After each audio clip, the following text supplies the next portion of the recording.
very first comedian coming to the stage, one of my favorites. He's hilarious. Put your hands together for Kevin Tan! Get up there one more time, everybody! Yeah! Right on, cool. Right off the bat, I'm gonna let you all know I'm fucking done riding the bus. Done with it. And this is not the first time I've said this. I said it a couple years ago when I was on a bus, and I heard a lady in the back say, "Oh, I'm sorry, baby, I didn't mean to get my blood on you," to a child. And so I was like, I should take a break. And then I started walking around everywhere for the next couple of months, and then I found trouble there too. This guy stopped me on the street and said, "Hey brother, let me get a cigarette." And I said, "Oh, I'm sorry bro, I don't smoke." And he said, "I didn't ask you to smoke. I asked you for a fucking cigarette." And then my brain kind of shut down for a solid 30 seconds, trying to recompute what just happened. And then I realized, yeah, this guy is right. That wasn't the question at all. You just start talking to a stranger like that. Awfully rude of me. More recently, I decided, well, there was this punk rock show I wanted to go to. I go to a lot of punk rock shows. And there was one that was like one bus away from where I live. So I was like, I'm just going to take the bus to the show. And so I was hanging out at this bus stop, minding my business, doing what people at bus stops do, scroll through their phones till they see every ad for something they may need a grocery shop for. And I got approached by two officers of the law. Two cops came up to me and said, "Hey, what are you doing here?" And I pointed at the bus stop and said, "Oh, I'm waiting for the bus." And they didn't like that answer. I'm like, "Oh, okay. Oh, smart guy, huh?" Obviously suspicious. He fit the description of someone we're looking for. We got a call from a lady saying they got their phone stolen by a guy who kind of looks like you. And I said, "Really?" They said, "Yeah, we're looking for a black male with a cell phone."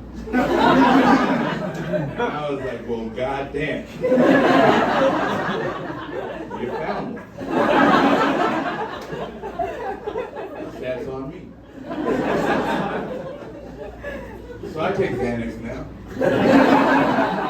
Very stressed out anytime I go anywhere. And it's weird to take because I don't have a prescription for it. So I've been going to my plug for the last couple of years, which is my mom. And that's also weird because she doesn't have a prescription for it. However, her 6-pound dog Caesar does have a prescription.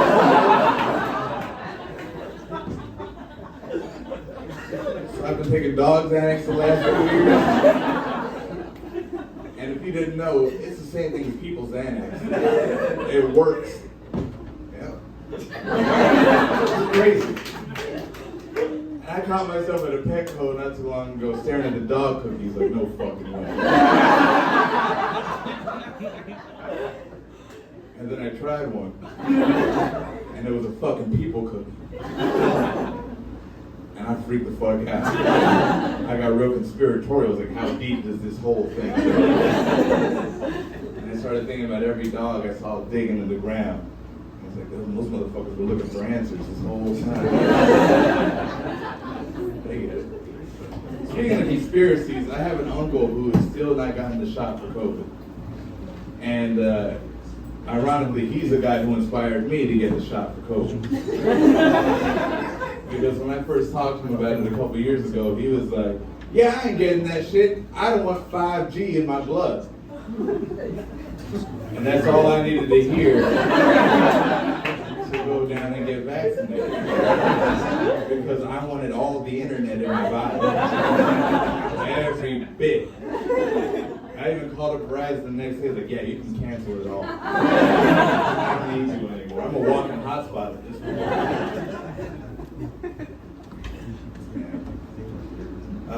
I mentioned before I like to go to a lot of punk rock shows, and I went to one in this neighborhood not long ago when I first moved to DC because it was at a house, and commonly when you see a flyer for a show at a punk house, it won't have an address. It'll just say "Ask a Punk." But I didn't know any punks at the time, so I thought I could outsmart the system by going to Google Maps and typing in the name of this house. So I typed in "Shitbox House," DC in Google Maps, and it pulled up an address. And so I went to this address. And I showed up to this house in Petworth, not far from where we are.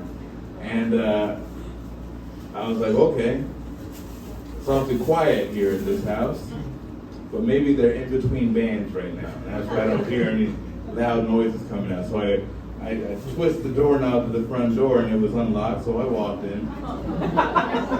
Because that's a common sign for house shows, they leave the door unlocked, right? And so I walk in this house and I turn the corner and I see a family of 3 quietly eating dinner.